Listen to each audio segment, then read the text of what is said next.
out the other day? Gabe. They found this drink. They called it like sploosh, I think. And Stanley like hesitated to drink it, but it turned out it was actually pretty good. Somebody else want to add to what Gabe said? Go ahead. Remember, y'all don't have to raise your hand. Oh, and Zero got found like under this boat. Okay, so we'll let Sebastian add to it. That had Mary Lou on it. Why did it have Mary Lou on it? Wait about it. Cause that's the name of the boat. Okay, that was the name of the boat. Why did it have the name Mary Lou on the boat? Go.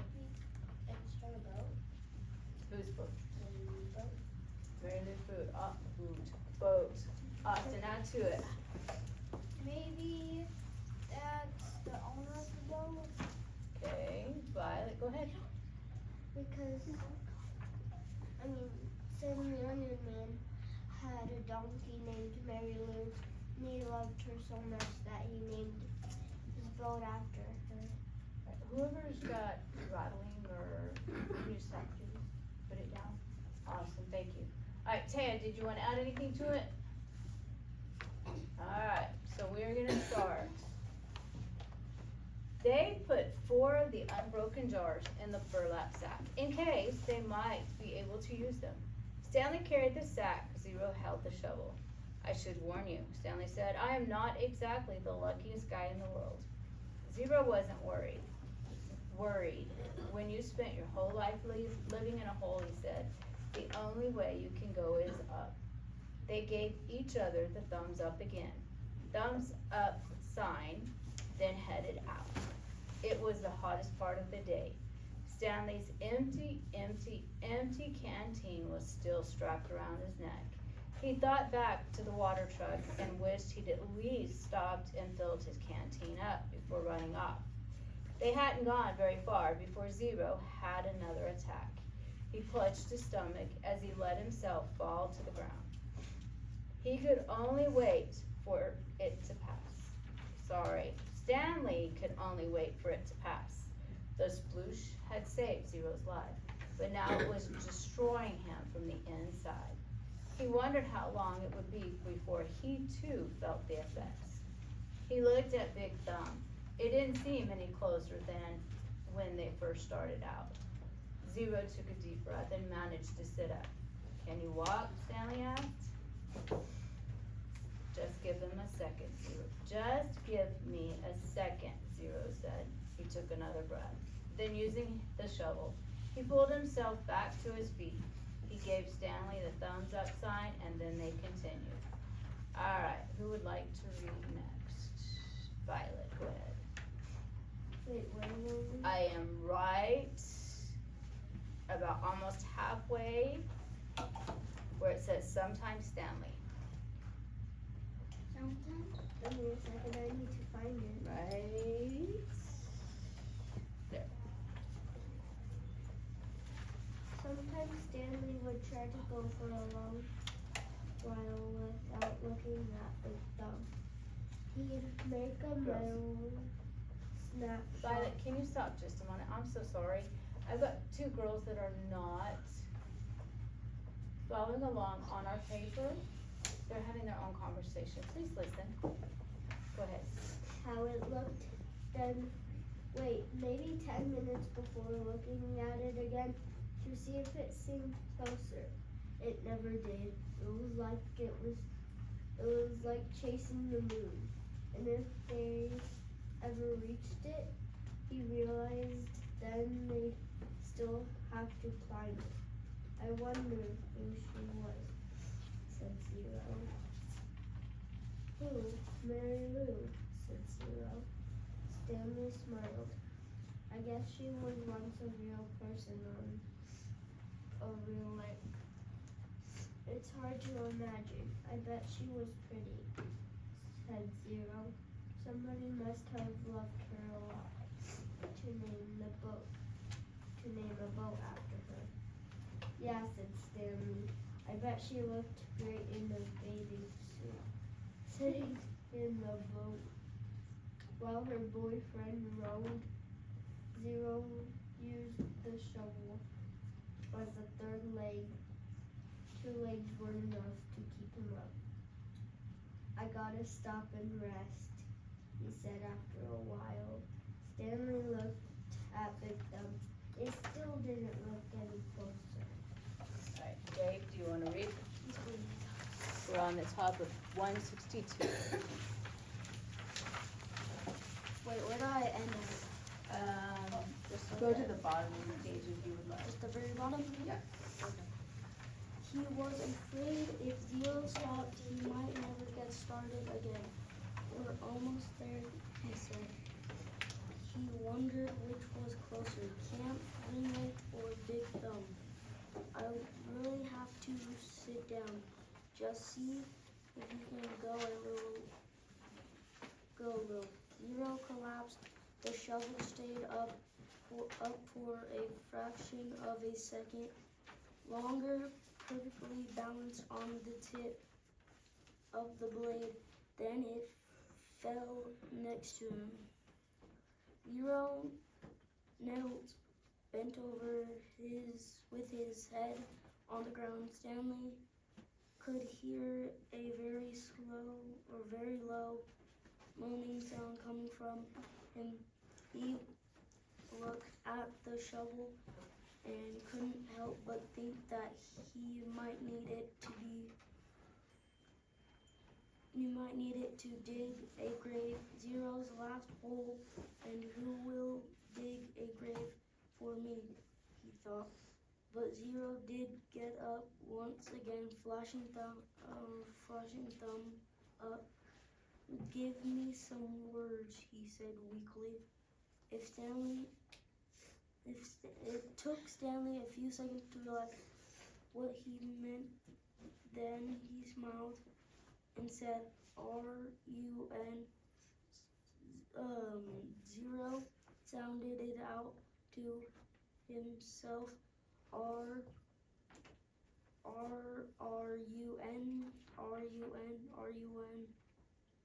Good. F-U-N. F. So, okay, so stop right there. What was he spelling it out or was he saying the words? I don't know. Okay, so he was saying run. Okay, so go ahead. Good. Fun. There you go. The spelling seemed to help Zero. It gave him something to concentrate on beside his pain and weakness. It distracted Stanley as well. The next time he looked up at Big Thumb, it really did seem closer. They quit spelling words. Then it hurt too much to talk. Stanley's throat was dry. He was weak and exhausted, yet as bad felt as he knew that Zero felt 10 times worse. As long as Zero could keep going, he could keep going too. Who else? Austin. It was possible he thought that he didn't get any of the bad bacteria. Zero hadn't been able to unscrew the lid. Maybe the bad germs couldn't get in. Either maybe bacteria were only in the jars which opened easily. The ones he was now carrying in the sack. What scared Stanley the most about dying wasn't his actual death. He figured he could handle the pain. It wouldn't be much worse than what he felt now. In fact, maybe at the moment of his death, he would be too weak to feel pain. That would be a relief. What worried him the most of his parents, not knowing that what happened to him, not knowing whether he was dead or alive. He hated to imagine what it would be like for his mother and father. False hope for him at least. Wait, back up. For his mother and father. Day, month after month, not knowing waiting. False hope for him at least it would be over. For his parents' pain would never end. He wondered if the warden would send out a search party to look for him. It didn't seem likely. She didn't send anyone to look for Zero. But no one cared about Zero. They simply destroyed his files. But Stanley had a family. You couldn't pretend he was never there. He wondered what she would tell them and when. What do you think of their Zero asked? Stanley looked to the top of Big Thumb. Oh, probably an Italian restaurant, he said. Zero imagined to laugh. I think they'll get a pepperoni pizza and a large root beer, said Stanley. Johnny.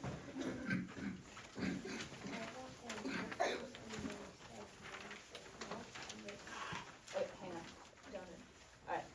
After you read the 2 paragraphs, then stop right there, okay? Okay,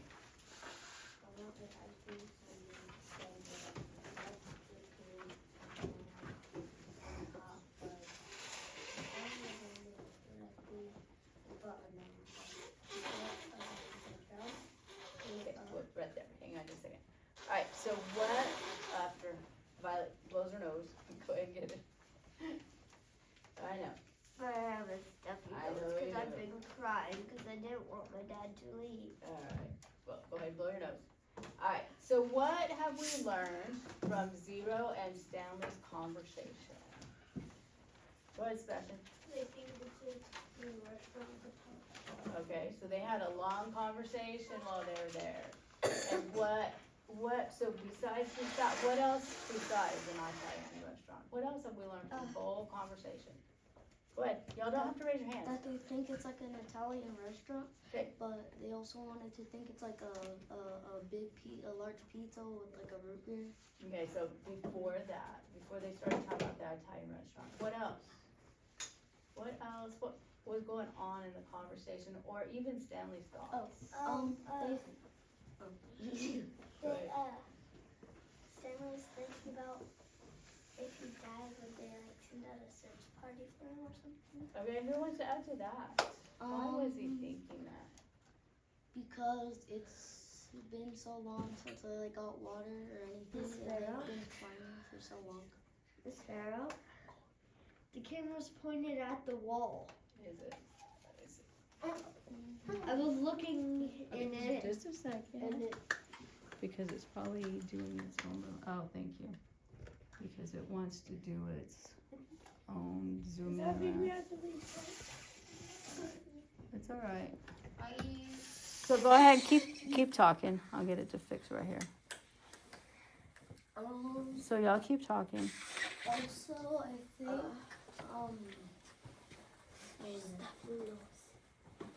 So we were talking about his parents. He was worried about his parents. What else? he was wondering about like real things I think we were talking about him. I think. Okay. What else you guys want to add to that?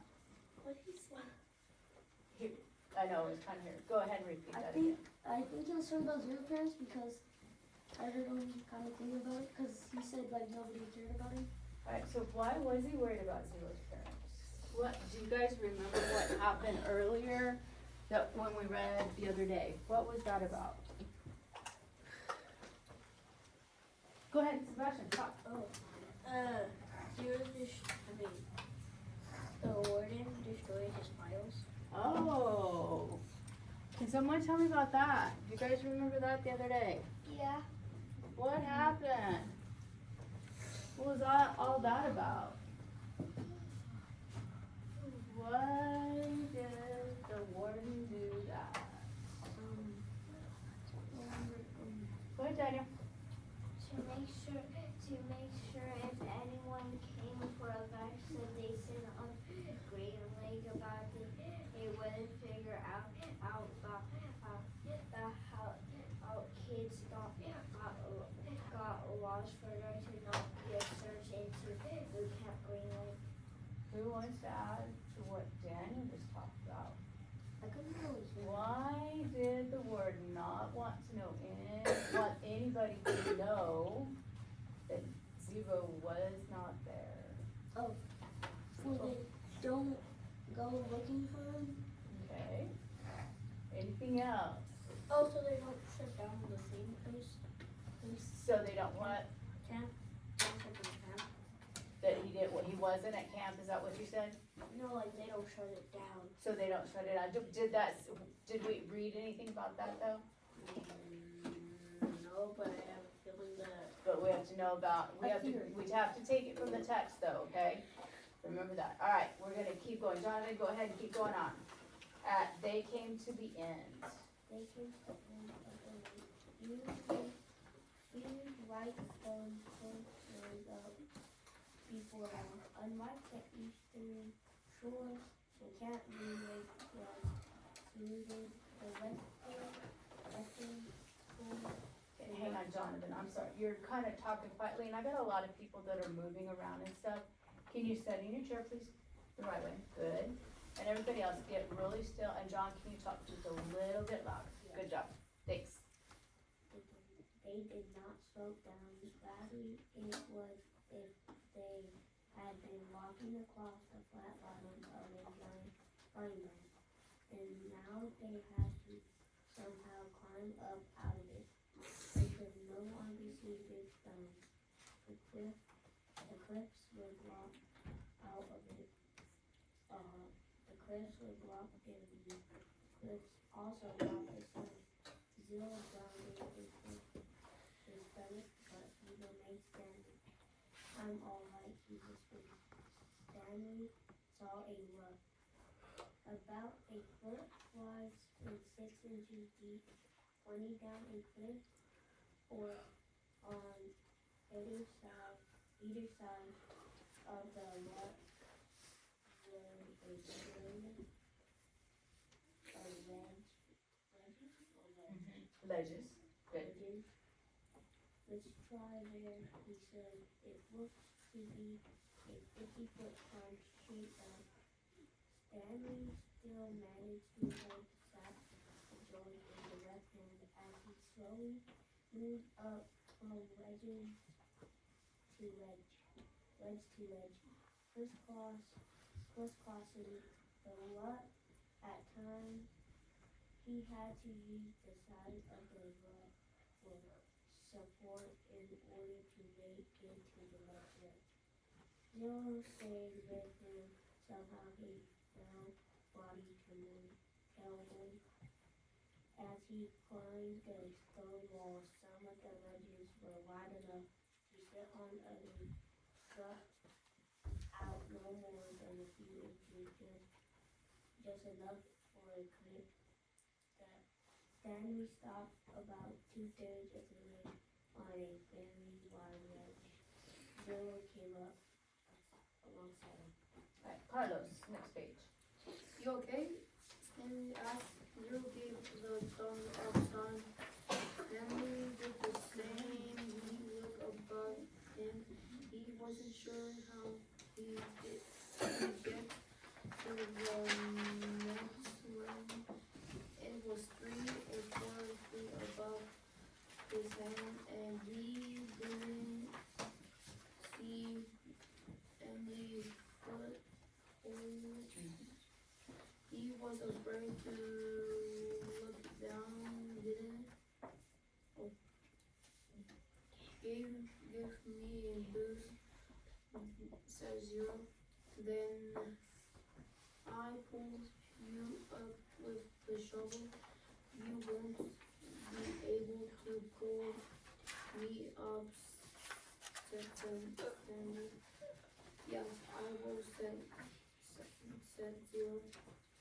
Stanley cupped his hand together and Zero stepped on his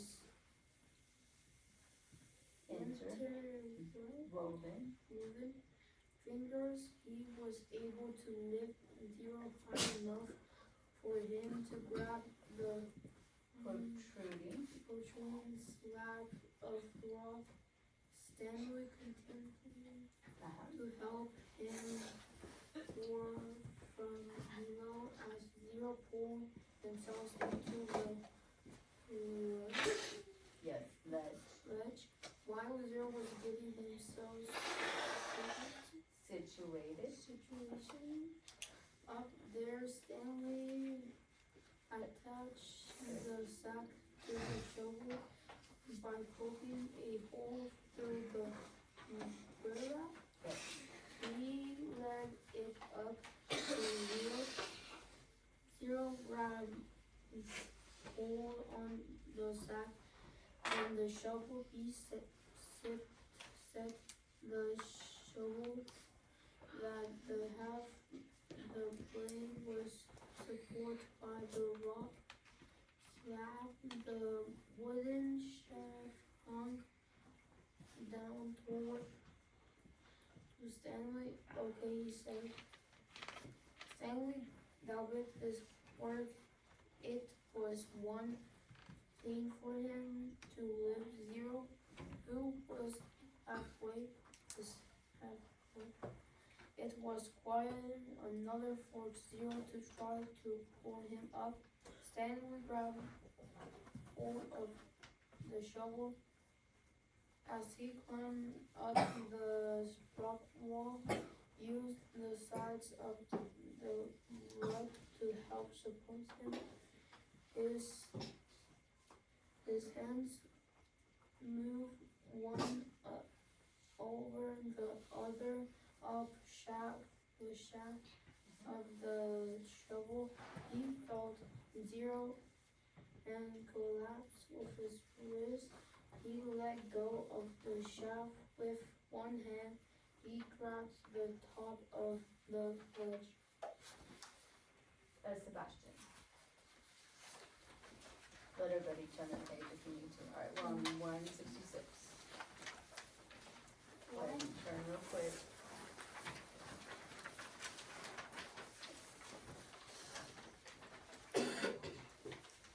Alright, are y'all turned? At the very top, Sebastian's gonna read it. Alright, go ahead, Sebastian. He gathered his strength and for a brief second seemed to defy gravity as he took a quick step up the wall and, with Zero's help, pulled himself the rest of the way over the ledge. He caught his breath. There's no way he could have done that a few months ago. He noticed a large spot of blood on his wrist. It took him a moment to realize that it was Zero's blood. Zero had deep gashes in both of his hands, and he had held on to the metal blade of the shovel, keeping it in place as Stanley climbed. Zero brought his hands to his mouth and sucked up his blood. One of the glass jars had broken in the sack. They decided to save the pieces. They might need it to make a knife or something. They rested briefly and continued on up. It was a fairly easy climb the rest of the way. When they reached the flat ground, Stanley looked up to see the sun. A fiery bulb bounced on the top of Big Thumb. God was twirling a basketball. Soon they were walking in the thin shadow of the thumb. Alright, so how are things looking for our characters now? Go ahead. And kinda alright. Kinda alright because Zero's hands are Alright, who wants to add to that? kinda, What does kinda mean? A little good. What, Carlos? A little good. All the way good? You guys agree? What do you think, No. John? No. No. Why no? You might lose blood for He might need blood for what? if he might need more blood because if he's bleeding a lot. So how do you guys think that happened? I remember. It's because the pieces in the sack of the jars broke. Okay. One of the jars broke. So do we know that for sure?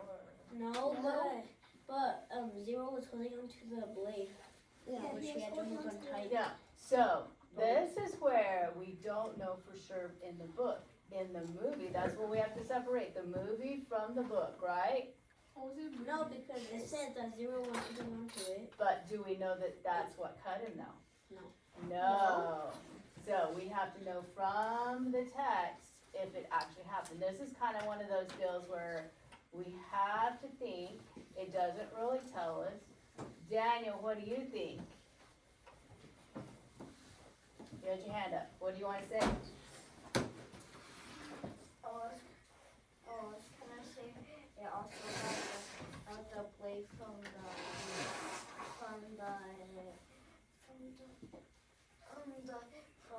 shovel had all cut him. Okay. Did it say it in the text for sure though? No. No. It kind of gives us, so is it what we call an inference? We might think it is, but it didn't tell us for sure that's what happened. Go ahead, Violet, tell us. I was stretching. Oh, you were stretching. I thought you were raising hand.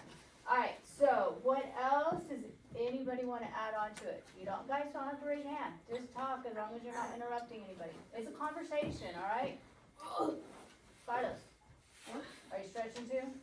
Oh, okay. I'm tired. So anybody else? No.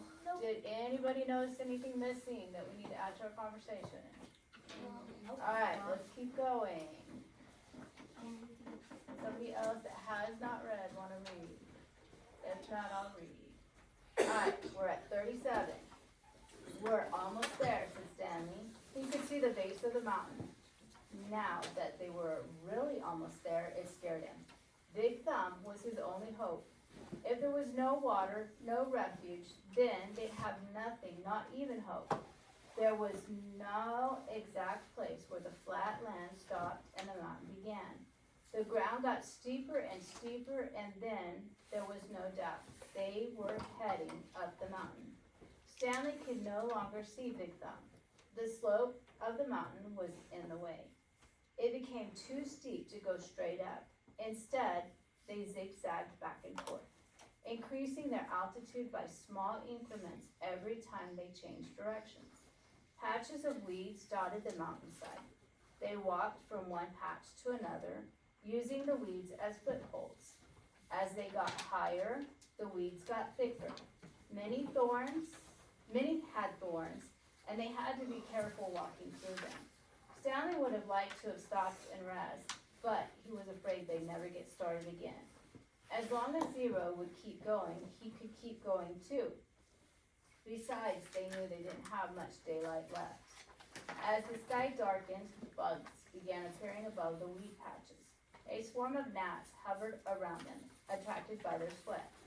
Neither Stanley nor Zero had any strength to try and swat at them. "How are you doing?" Stanley asked. Zero pointed thumbs up. Then he said, "If a gnat lands on me, it will knock me over." Stanley gave him some more words. Bugs, he spelled. Are you okay back there? No. You gonna survive? Can you spit me out breakfast from the food? Do what? Can you spit me out something out of the food? Okay. Well, if you need something, let me know. Zero concentrated hard, then said, "Oops." Stanley laughed. Are you gonna survive back then? Alright. A wide smile spread across Zero's sick and weary face as well. "Bugs," he said. "Good," said Stanley. "Remember, it's a short U if there's no E at the end." Okay, here's a hard one. How about Lunch? Suddenly Zero made a horrible wrenching noise as he doubled over, grabbed his stomach. His frail body shook violently and he threw up, emptying his stomach of the sploosh. He leaned on his knees, took several deep breaths, then he straightened up and continued going. The swarm of gnats stayed behind, preferring the contents of Zero's stomach to the sweat on the boys' faces. Stanley didn't give them any more words, thinking that he needed to save his strength. But about 10 or 15 minutes later, Zero said, "Lunch." As they climbed higher, the patches of weeds grew thicker, and they had to be careful not to get their feet tangled in the thorny vines. Stanley suddenly realized something. There hadn't been any weeds on the lake. "Weeds and bugs," he said. "There's got to be water around somewhere. We must be getting close." A wide, clown-like smile spread across Zero's face. He flashed the thumbs up sign and then fell. He didn't get up. Stanley bent over him. "Come on, Zero," he urged. "We're getting close. Come on, Hector. Weeds and bugs. Weeds and bugs." Stanley looked at him. "I've already ordered your hot fudge sundae," he said. "They're making it right now." Zero said nothing. That's a lie. Given what we know about Zero, what are we learning about him right now? I think he's unconscious. Okay, we want to add. Go ahead. Boo. Daddy said boobs and lost Okay. and crunched his stomach and threw up. Okay, but now he's not saying anything. What's going on? What do we know about him? Go ahead. He thinks that's Stanley lying, maybe? Okay. But let's see what it says at the very last sentence says. Zero said nothing. What did I They're in the say? middle of the mountain. You what? They're in the middle of the mountain and they have no phones. Okay, but Zero said nothing. What does that mean? What do you guys think? What's He's going on? probably unconscious. They have He no what, Sebastian? Non-conscious.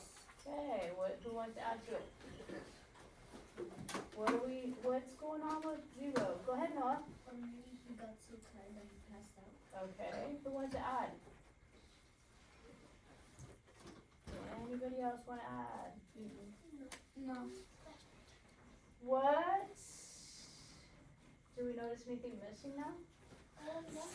They have no phone tower. They're gonna order a hot fudge. Did they ever have phones though? No. No. Why did, okay, so Riley keeps talking about no phones and then the hot fudge.